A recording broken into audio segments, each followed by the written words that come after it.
Hello everyone. Enjoy these relaxing moments while you watch. When Sarah completed university, she returned home and started attending her old church. In the same church was Elder Anthony, a very successful and respected man. Sarah was incredibly beautiful, with a smile that could light up any room.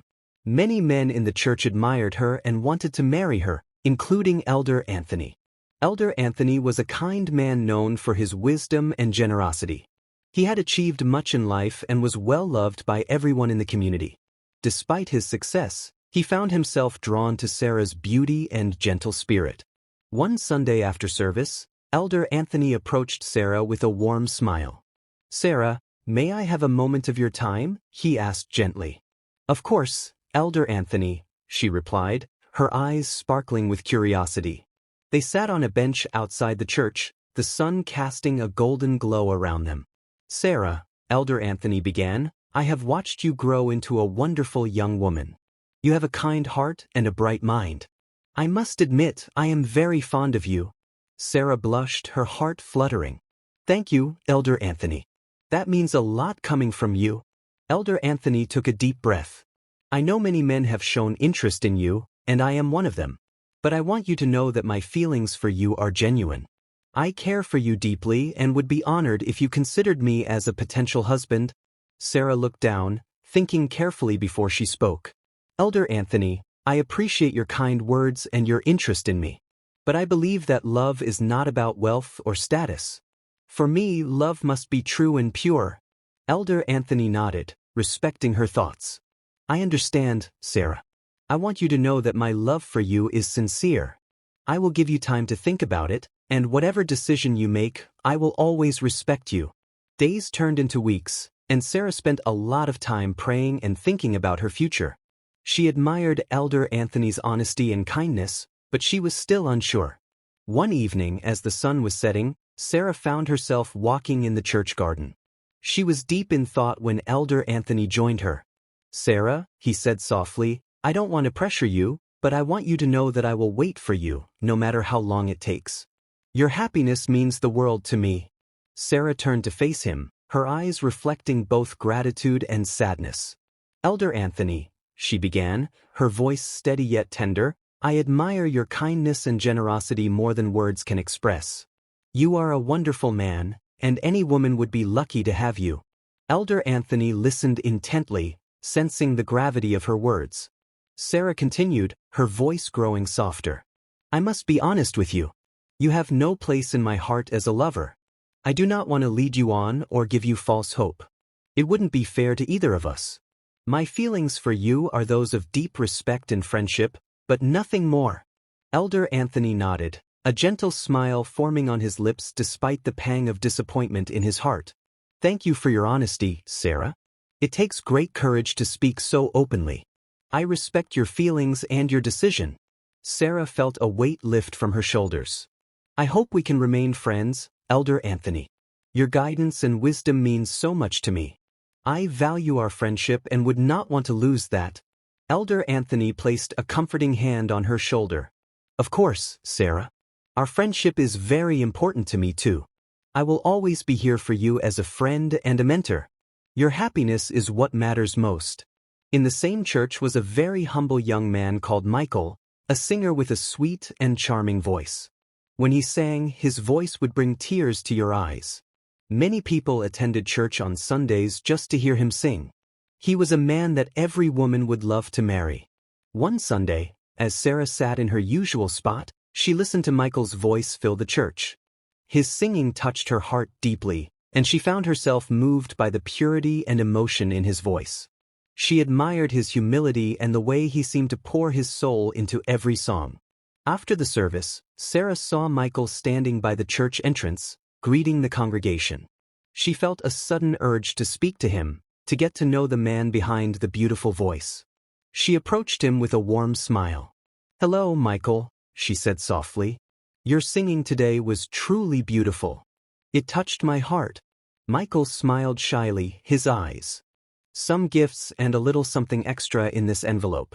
It's just a small token of my appreciation for you." Sarah looked at the basket and the envelope, her heart sinking. She knew Elder Anthony was a kind and generous man, but she couldn't help but feel uneasy about accepting such lavish gifts. She took a deep breath and gently placed the items on the table. "Elder Anthony, I appreciate your kindness and generosity more than words can express," she began, her voice soft but firm. "However, I must be honest with you. I cannot accept these gifts." Elder Anthony looked surprised. "But why, Sarah? These gifts are just a way to show my gratitude and respect for you." Sarah shook her head gently. "I understand that, but it doesn't feel right to me. I don't want there to be any misunderstandings or feelings of obligation. I value our friendship and respect too much to let material things come between us." Elder Anthony, realizing the sincerity in her words, sighed. "I see, Sarah. I didn't mean to make you uncomfortable. I just wanted to help and show my appreciation." Sarah smiled warmly. "And I appreciate that, truly. Your support and friendship mean the world to me. That's more than enough." Elder Anthony nodded, respecting her decision. "Very well, Sarah, I understand. Thank you for your honesty." As Elder Anthony left, Sarah felt a sense of relief. She was grateful for his understanding and hoped their friendship would remain strong. She knew she had made the right choice, keeping her integrity and the purity of her relationships intact. That evening, Sarah met Michael at the church. They sat together on a bench in the garden, the evening breeze gently rustling the leaves around them. "Michael," Sarah began, "Elder Anthony visited me today with some gifts and a large sum of money. He said it was just a gift, but I couldn't accept it. I didn't want any misunderstandings or to feel obligated." Michael took her hand, his eyes filled with admiration. "Sarah, you did the right thing. Your integrity and honesty are part of what makes you so special. I'm proud of you." Sarah smiled, feeling the warmth of Michael's words. "Thank you, Michael. Your support means everything to me." A few days later, Elder Anthony, accompanied by a few church members, visited Sarah's parents. They were warmly welcomed into the family home, where they sat in the living room exchanging pleasantries and sipping on cool drinks. After a bit of small talk, Elder Anthony cleared his throat and began to speak earnestly. "Mr. and Mrs. Adams, I have come today to express my deep admiration and love for your daughter, Sarah. She is a remarkable young woman, and I would be honored if you would consider allowing me to marry her." Sarah's parents, Mr. and Mrs. Adams, exchanged glances. They had always respected Elder Anthony for his wisdom and kindness. Mr. Adams responded, "Elder Anthony, we hold you in high regard, and we appreciate the honor you show our family. We are ready to welcome you into our family, provided our daughter agrees." They called Sarah into the room. She entered, her eyes calm but resolute, and sat down next to her parents. Mr. Adams spoke gently, "Sarah, Elder Anthony has come to express his wish to marry you. We value his respect and kindness, but we want to know how you feel about this." Sarah took a deep breath and looked directly at Elder Anthony, then at her parents. "Mom, Dad, Elder Anthony, I appreciate the love and respect you have shown me. However, I cannot accept this proposal. If I marry Elder Anthony, I won't be able to give him my heart because I have no romantic affection for him, even though I admire him greatly." Elder Anthony listened intently, nodding slowly as she spoke. He could see the sincerity in her eyes and the firmness of her decision. Mrs. Adams reached out to Sarah's hand, offering silent support. "I understand, Sarah," Elder Anthony said softly, his voice tinged with sadness but full of respect. "Your honesty and integrity are commendable. I want you to be happy, and I respect your decision." Mr. Adams nodded, looking at Elder Anthony. "We appreciate your understanding, Elder Anthony. Sarah's happiness is our priority." As the visitors prepared to leave, Elder Anthony turned to Sarah's parents. "Thank you for your time and hospitality. I respect Sarah's decision and wish her nothing but happiness. Our friendship and respect remain unchanged." After they left, Sarah's parents sat with her in the living room, their expressions thoughtful. "Sarah," her mother began, "we want you to know that we support you in whatever choice you make. Your happiness is what matters most to us." Sarah smiled, feeling relieved and supported. "Thank you, Mom and Dad. Your support means everything to me." Later that evening, Sarah met Michael at their usual spot in the church garden. She recounted the day's events, and Michael listened intently, his expression filled with admiration and love. "Sarah," Michael said softly, taking her hands in his, "you showed such strength and honesty today. I am so proud of you. Your courage and integrity are truly inspiring." A few weeks later, Sarah excitedly shared some news with Michael as they sat under their favorite tree in the garden. "Michael, I got a job as a secretary at a company," she exclaimed, her eyes sparkling. With excitement, Michael's face lit up with a broad smile. "That's wonderful news, Sarah. Congratulations. I knew you would find something great. I wish you all the best in this new journey." "Thank you, Michael," Sarah said, her heart warming at his genuine happiness for her. "I couldn't have done it without your support and encouragement." Michael chuckled softly. "You've always had the talent and determination. I'm just glad I could be there for you." Despite their close friendship, Michael had never formally proposed to Sarah, though his feelings for her were clear in his actions and words. They spent many evenings together, sharing dreams, fears, and laughter. Their bond grew stronger with each passing day. One evening, after a long day at work, Sarah sat on a bench in the garden, thinking about how much her life had changed. Michael joined her, noticing the contemplative look on her face. "Penny for your thoughts?" he asked with a gentle smile. Sarah turned to him, her eyes filled with emotion. "Michael, I've been thinking a lot lately about us, about our future. We've shared so much and you've always been there for me. I feel like there's something more between us." Michael's heart raced. He had been waiting for the right moment to express his feelings, and now it seemed that Sarah was opening the door. He took a deep breath and gently held her hands. "Sarah," he began, his voice filled with emotion, "from the moment we became friends, you have been a light in my life. Your kindness, your strength, and your beautiful soul have touched me deeply. I have fallen in love with you, Sarah. I've been waiting for the right moment to tell you, and I hope you feel the same way." Tears welled up in Sarah's eyes as she listened to his heartfelt words. "Michael, I love you too. You've always been my rock, my confidant. I can't imagine my life without you."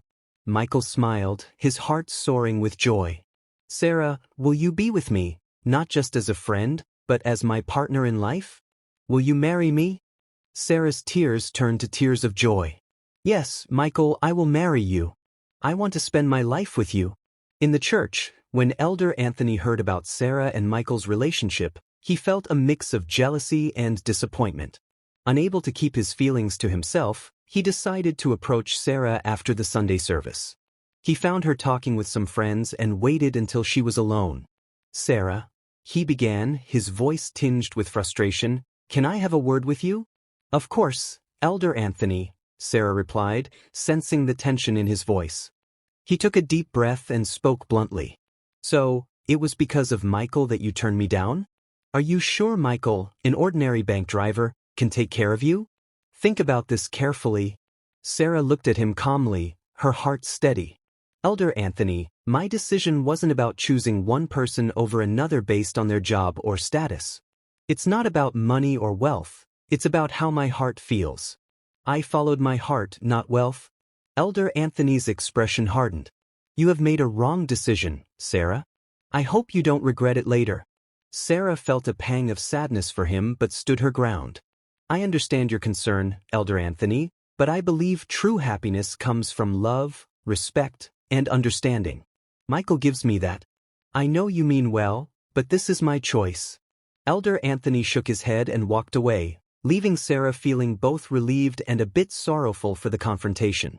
She knew she had made the right decision but wished it hadn't caused Elder Anthony so much pain. That evening, Sarah met Michael at their usual spot in the church garden. She recounted her conversation with Elder Anthony, her voice steady but emotional. Michael listened carefully, his expression thoughtful. "I'm sorry you had to go through that, Sarah. I know Elder Anthony cares for you in his way, but I'm glad you stood by your feelings," Michael said, his eyes filled with love. Sarah smiled, feeling the warmth of Michael's support. "I did what felt right, Michael. Our love is based on more than just material things. It's about the connection we share and the respect we have for each other."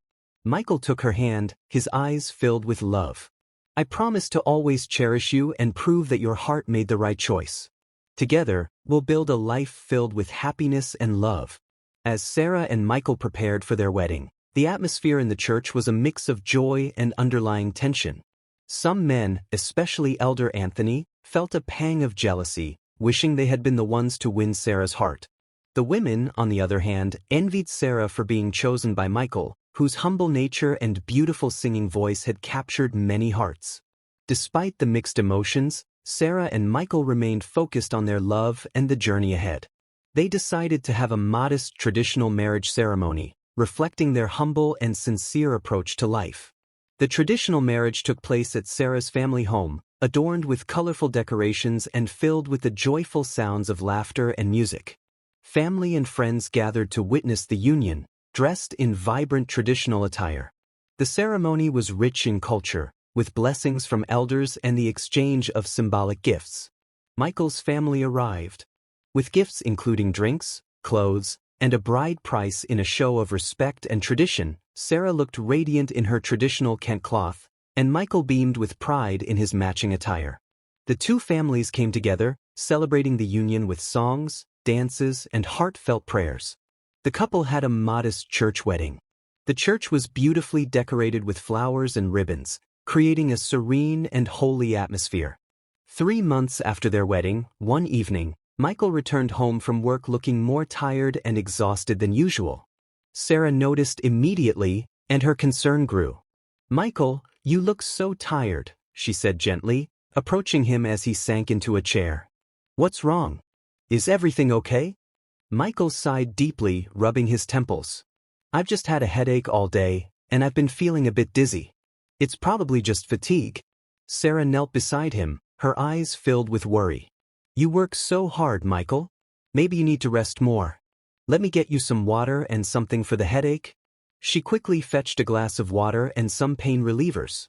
As he took the medication, Sarah sat beside him, holding his hand. "You should see a doctor if this doesn't get better. I'm really worried about you." Michael gave her a tired smile. "Thank you, Sarah. I'll be fine. I just need to rest." That night, Sarah made sure Michael had a light dinner and went to bed early. She stayed by his side, watching over him as he slept, her heart heavy with concern. The next morning, despite still feeling unwell, Michael insisted on going to work. "Sarah, I can't miss work today." "I'll be fine," he said, trying to reassure her as he got ready. Sarah looked at him with concern. "Michael, please be careful. Promise me you'll go to the hospital if you feel worse." Michael nodded, giving her a kiss on the forehead before leaving. "I promise I'll be fine." However, as Michael was driving the company car later that day, his condition took a turn for the worse. The dizziness returned with a vengeance, making it difficult for him to focus on the road. His vision blurred, and he felt an overwhelming sense of fatigue. Realizing he couldn't continue, he pulled over and called his supervisor for help. Within minutes, an ambulance arrived and rushed Michael to the hospital. His colleagues informed Sarah, who immediately made her way to the hospital, her heart pounding with worry. When she arrived, she found Michael in a hospital bed, looking pale but conscious. The doctors were running tests to determine the cause of his sudden deterioration. "Michael," Sarah said softly, tears brimming in her eyes as she held his hand. "You scared me so much. I'm glad you're okay." Michael managed a weak smile. "I'm sorry, Sarah. I should have listened to you. I'm glad you're here." The doctors explained that Michael's anemia had worsened due to stress and overexertion. They administered a blood transfusion and adjusted his medication, emphasizing the importance of rest and a proper diet. After a few days of treatment and monitoring, Michael was discharged from the hospital. Sarah was there to bring him home, determined to ensure he took his recovery seriously this time. Michael's health condition continued to worsen over time. He experienced increasingly severe headaches, dizziness, slurred speech, and memory loss. As a driver for a bank, his deteriorating health raised concerns among his employers. Although the bank initially provided financial support for his medical treatment, they eventually found it unsustainable. Realizing the financial strain, the bank sent Michael a letter informing him that he had been replaced. They encouraged him to focus on his health and assured him that he could reapply for a job if he recovered. The dismissal was a significant blow to Michael, both emotionally and financially. Without a steady income, Michael struggled to afford his medical bills. His worsening condition meant he relied heavily on Sarah. Despite her efforts, her salary was insufficient to cover the mounting medical expenses, leaving them in a challenging situation. Concerned about Michael's health and their financial situation, Sarah decided to visit the church pastor. She explained her husband's condition, detailing the struggles they had been facing since Michael's health had declined. The pastor listened attentively, his face showing deep concern and empathy. "Sarah, I am very sorry to hear about Michael's condition. He has been a valuable member of our church community, and his singing has touched so many hearts. We have all been blessed by his presence." The pastor then stood up and walked to a small cabinet in the corner of his office. He opened it and took out an envelope with some money inside. Handing it to Sarah, he said, "This is a small amount to help support Michael during this difficult time. This money isn't from the church coffers but rather from my own savings. Please use it to help manage things for now." Sarah's eyes filled with tears of gratitude. "Thank you so much, Pastor. This means a lot to us. I was worried about how we would manage, and this will help us get through this period." The money from the pastor, though given with the best intentions, wasn't enough to sustain them for more than 2 days. Sarah was grateful but knew it wouldn't solve their long-term financial problems. Time passed. Michael's condition worsened, prompting another visit to the doctor. This time, the diagnosis was much more serious. Michael had a brain tumor that required immediate surgery. The news was devastating, and the cost of the surgery was beyond their means. Sarah had already exhausted all her savings and was in debt. Michael's family did their best to provide financial support, but they had limited resources. With Michael having lost his parents, there was only so much they could contribute. This left Sarah shouldering most of the burden, despite her unwavering determination and love for her husband. Realizing the gravity of the situation, Sarah decided to speak with the church pastor about the overwhelming cost of Michael's surgery, which amounted to almost $20,000. She knew it was a significant amount, but she had no other options left. "Pastor," Sarah said, her voice trembling with emotion, "the cost of Michael's surgery is almost $20,000. I don't know how we can pay for it. We've exhausted all our resources." The pastor's face paled slightly at the amount. "Sarah, that is indeed a substantial sum, but we cannot lose hope. I will bring this matter to the church board members and see what we can do to help. Please give me a little time to discuss it with them." The pastor met with the board members to discuss Michael's surgery. Although he personally had reservations about spending such a significant amount of money on Michael, he kept his concerns to himself.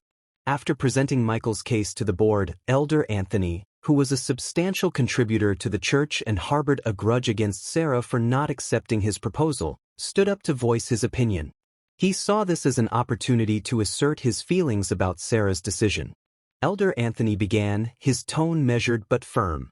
"While we all empathize with Michael's situation, we must consider the broader implications of using such a large sum of money from our church funds. If we start spending on individual health issues, we risk opening the floodgates. Many will bring their personal medical problems to the church, which could drain our resources and hinder our church's development." His words caused a stir among the members. Some nodded in agreement, while others looked troubled. The debate intensified, with some board members supporting the need to help a valued member of their community and others echoing Elder Anthony's concerns about the precedent it would set. After much discussion, the pastor decided to hold a secret vote to resolve the issue. The members cast their votes, and the result was against providing financial support for Michael's surgery. The decision left Sarah and Michael without the needed funds from the church. The pastor approached Sarah with a heavy heart. "Sarah, I am deeply sorry to inform you that the board has decided not to allocate the church's funds for Michael's surgery. We understand the gravity of the situation, but the decision was made to protect the church's future." Sarah's heart sank.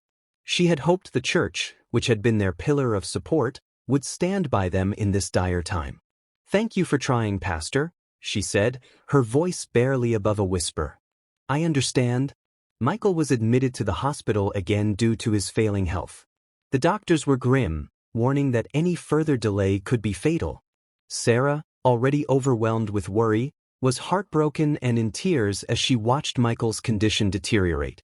Michael, seeing the despair in Sarah's eyes, gathered what little strength he had left and reached out to hold her hand. "My dear," he whispered, his voice weak and filled with desperation, "please don't leave me. Please don't let me die. I don't want to lose you. Do your best to save me. Please, I'm dying. Please save me." Tears streamed down Sarah's face as she held Michael's hand tightly, her heart breaking at his plea. She felt a surge of determination. She couldn't let him go without fighting with everything she had. "I won't let you die, Michael," she said, her voice trembling but resolute. "I will do everything I can to save you. I promise." Driven by her love for Michael and the urgency of his condition, Sarah reached out to everyone she knew. She called friends, family, and community members, pleading for immediate help. She explained the dire situation, emphasizing the need for urgent action. One of Sarah's church members approached her with a suggestion, knowing the desperate situation she was in. "Sarah," the member said, "I believe the only person who can give you the financial support you need is Elder Anthony. He has been known to give loans to people, though with interest. Perhaps if you go to him, he might be able to help." With a heavy heart and no other options, Sarah decided to confront Elder Anthony. She found him in his office and knocked on the door. "Elder Anthony," she began hesitantly, "I know we have had our differences, but I am desperate. Michael's life is hanging by a thread, and we need financial help. Please, I am begging you." Elder Anthony looked at her with a cold expression. "Sarah, I once told you to think twice about your decision not to accept me, and now you come to me in your time of need." Tears streamed down Sarah's face as she knelt down, pleading, "Please, Elder Anthony, her husband is dying. I am begging you to help us. I will do anything. Please save him." Elder Anthony's face remained stern as he shook his head. "I cannot help you, Sarah. I will not lend you the money to save your husband. You should have thought about this before." As Sarah was about to leave, her heart shattered, Elder Anthony shouted, "Wait." She turned around, a glimmer of hope in her eyes. "I will help you," he said, "but on one condition. I'm ready to do anything." "Please tell me," Sarah replied, her voice trembling. Elder Anthony leaned forward, his eyes narrowing. "You must spend a night with me, and I will give you the money to save your husband for free." Sarah's heart pounded in her chest.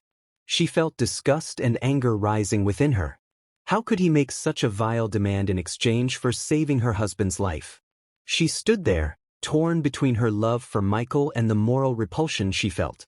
For a moment, she said nothing, staring at Elder Anthony in disbelief. Then, with a heavy heart, she took a deep breath. "Elder Anthony, I am desperate to save Michael, but I cannot compromise my integrity and our love in this way. I would rather find another way than betray my values and my husband," Sarah said. She looked at Elder Anthony, tears in her eyes.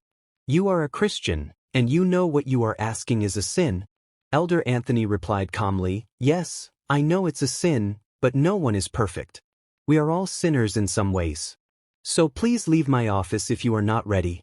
Sadly, Sarah left his office in tears, not knowing what to do. She visited her husband in the hospital and couldn't bear to see him in such a dire state. He was indeed dying, and the doctor warned her that any further delay in his surgical treatment might cost him his life. Desperate and with no other options, 2 days later, Sarah visited Elder Anthony at his house at night. She arrived looking torn and sad, her heart heavy with the decision she felt forced to make. Anthony welcomed her and led her to his room. Once inside, Sarah, feeling defeated and heartbroken, undressed and lay on his bed.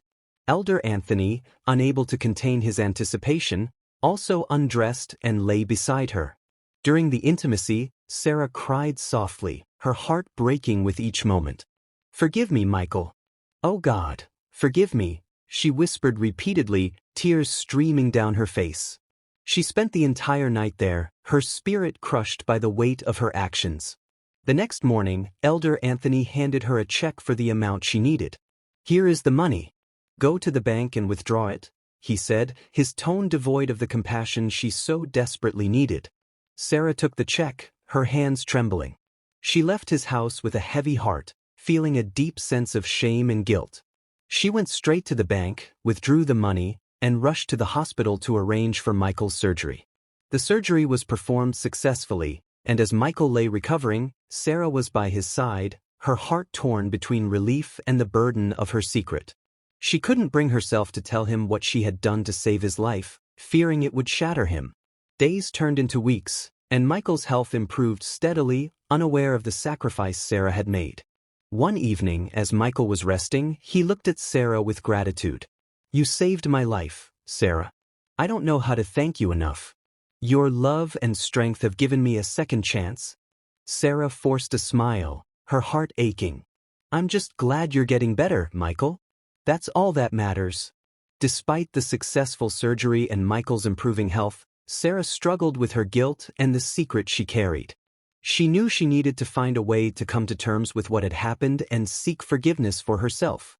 In the months that followed, Sarah sought solace in prayer and counseling, trying to heal from the emotional wounds. She dedicated herself to caring for Michael and rebuilding her sense of self-worth. She also found strength in her faith, trusting that God would help her find peace. Michael, unaware of the full extent of Sarah's sacrifice, remained grateful for the love and support he received. Their journey was fraught with challenges, but they faced them together, their bond growing stronger with each passing day.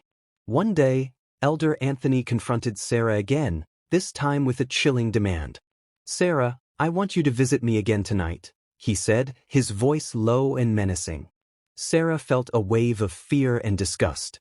"No, I can't do that," she replied, her voice trembling. Elder Anthony's eyes narrowed. "Don't forget how you managed to save your husband. If you refuse, I'll make sure everyone knows how you cheated on him to pay for his treatment. It's either you accept another visit, or I tell everyone your secret." Sarah's heart pounded in her chest. The thought of her secret being exposed filled her with dread. She knew the scandal would not only destroy her reputation but also shatter Michael's heart. She couldn't bear the thought of hurting him after everything he had been through. That night, Sarah was overwhelmed with frustration and fear. She couldn't sleep, her mind racing with anxiety over the impossible choice she was being forced to make. She felt trapped and alone, unsure of what to do. Sarah realized that Elder Anthony's demands would never end and that if she agreed to his terms, he would continue to exploit and threaten her. Determined to put an end to this nightmare, she decided to tell Michael the truth, no matter the consequences. One evening, she sat by Michael's bedside, her heart heavy with the burden she was about to unload. "Michael, I need to tell you something very important," she began, her voice trembling. Michael looked at her with concern. "What is it, Sarah?" Taking a deep breath, Sarah recounted everything. How she had managed to pay for his surgery, Elder Anthony's vile proposition, and the night she had spent with him to save Michael's life. As she spoke, tears streamed down her face. Michael's expression changed from confusion to shock and then to anger. "You did what?" he shouted, his voice shaking with fury. "You slept with him? You betrayed me." Sarah tried to explain, her voice pleading. "Michael, I did it to save your life. I had no other choice. Please try to understand." But Michael was too hurt and angry to listen. "You are a prostitute, Sarah. I'm sure you were seeing him even before we got married. He was interested in you, and you probably accepted his advances long ago. Now you're telling me this?" "No, Michael, it's not like that," Sarah cried. "I love you and I did this for you. Please believe me." But Michael couldn't forgive her. "I can't stay with someone who betrayed me like this," he said coldly. "I want a divorce. Go back to your parents. I can't look at you anymore." Heartbroken and emotionally shattered, Sarah returned to her parents' home, carrying the weight of Michael's anger and her own guilt. Her parents welcomed her back, but they could see the deep pain in her eyes. Days turned into weeks, and Sarah struggled to cope with the trauma.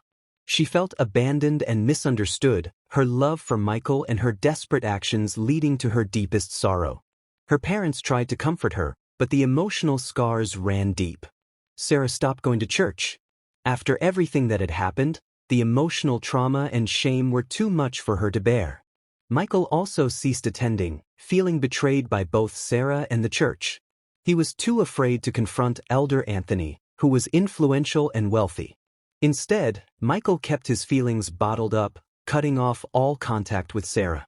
He blocked her calls and messages, choosing to forget the sacrifice she had made to save his life. Sarah, left alone with her guilt and sorrow, struggled to forgive herself. She cried every day, feeling lost in abandonment. The weight of her actions and the subsequent rejection by Michael left her deeply depressed. One day, while out in the market, Sarah ran into Elder Anthony. He approached her with a smug expression. "Sarah, I heard your husband has divorced you despite the sacrifice you made for him. Didn't I tell you that you would regret this?" Anthony forced a smile, masking her inner turmoil. "Humans are not like pillows that you can always sleep on," she replied, trying to maintain her dignity. Anthony smirked. "I'm always available anytime you want to see me." Later, Sarah confided in her friend, sharing the depth of her sorrow and the betrayal she felt from both Anthony and Michael. "I will never forget the pain Mr. Anthony has put me through and the betrayal from Michael," she said, tears streaming down her face. One night, Sarah received a call from Anthony. He requested to meet her overnight as he had before. Torn and desperate, Sarah felt she had no choice. Her self-esteem was shattered, and she couldn't see a way out of the situation. Hesitantly, she agreed to meet him. Sarah was determined to put an end to Elder Anthony's manipulations once and for all. She told him she would visit him in 3 days' time at night, instructing him not to call her again, as she would come on her own. She was no longer married, and she saw this as a chance to resolve everything on her own terms. 3 days later, as promised, Sarah went to Anthony's house late at night. She made sure to be discreet, avoiding anyone who might see her. When she arrived, Anthony welcomed her with a smug smile, not suspecting what was about to happen. "Good to see you, Sarah," Anthony said, leading her inside. "Would you like a drink?" "Yes, please," Sarah replied, her voice steady despite the turmoil inside her. As Anthony turned his back to prepare the drink, Sarah reached into her bag, pulling out a knife. She approached him silently, her heart pounding. As he turned around, she lunged at him, stabbing him multiple times. Anthony gasped and fell to the ground, his lifeblood pooling around him. Sarah stood over his body, breathing heavily, watching until he stopped moving. She then left the scene, slipping back into the night. The next morning, the news of Elder Anthony's death spread rapidly across the town. The police quickly launched an investigation, seeking to uncover the truth behind the brutal murder.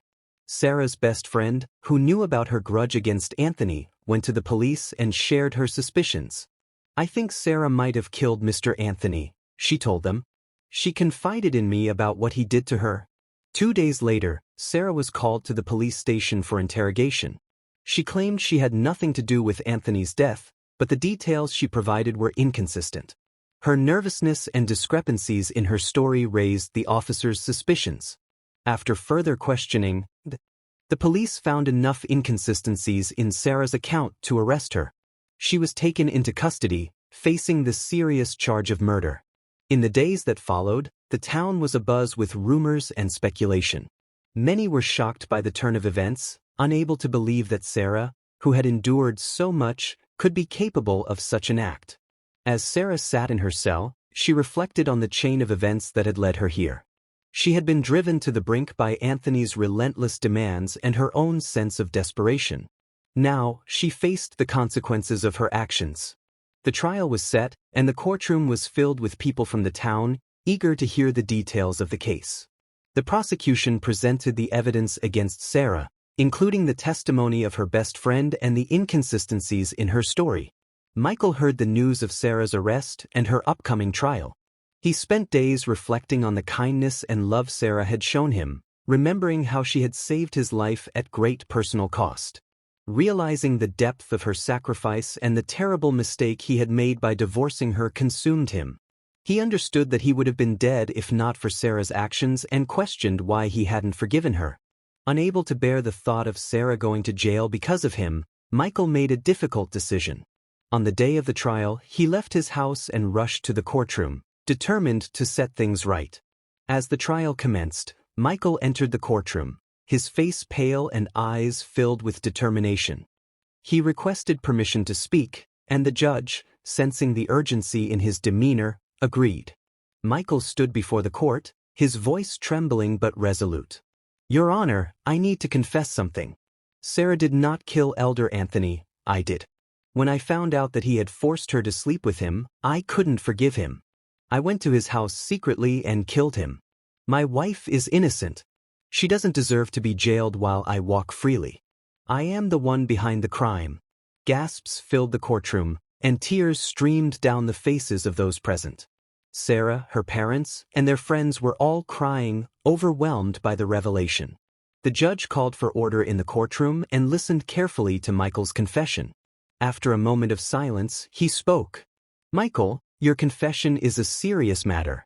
You understand the consequences of your actions and the gravity of this admission." Michael nodded, tears in his eyes. "Yes, Your Honor, I understand. I couldn't let Sarah suffer for something she didn't do." The judge then ordered Michael to be taken into custody. The courtroom was filled with a mix of relief and sorrow. Sarah was overwhelmed with emotion, both for her husband's sacrifice and the pain they had both endured. As Michael was led away by the police, Sarah rushed to him, her tears flowing freely.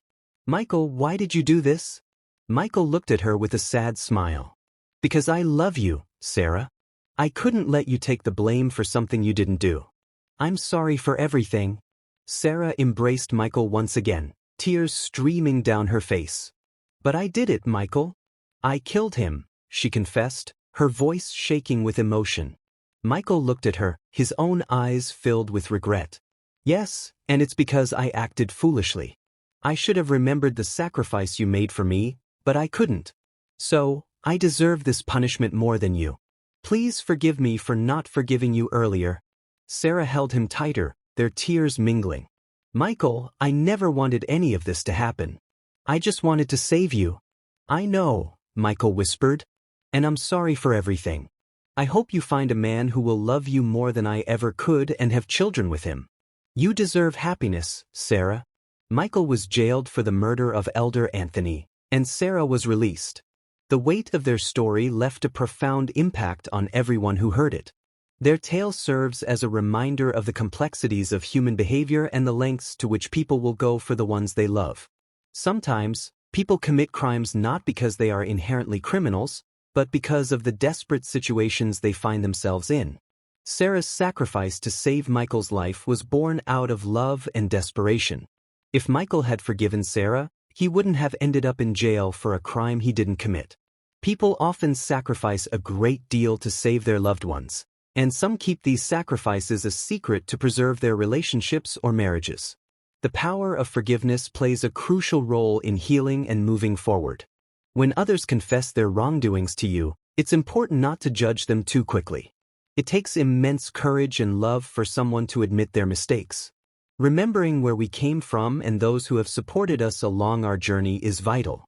Sometimes, it becomes too late to forgive those who once offended us.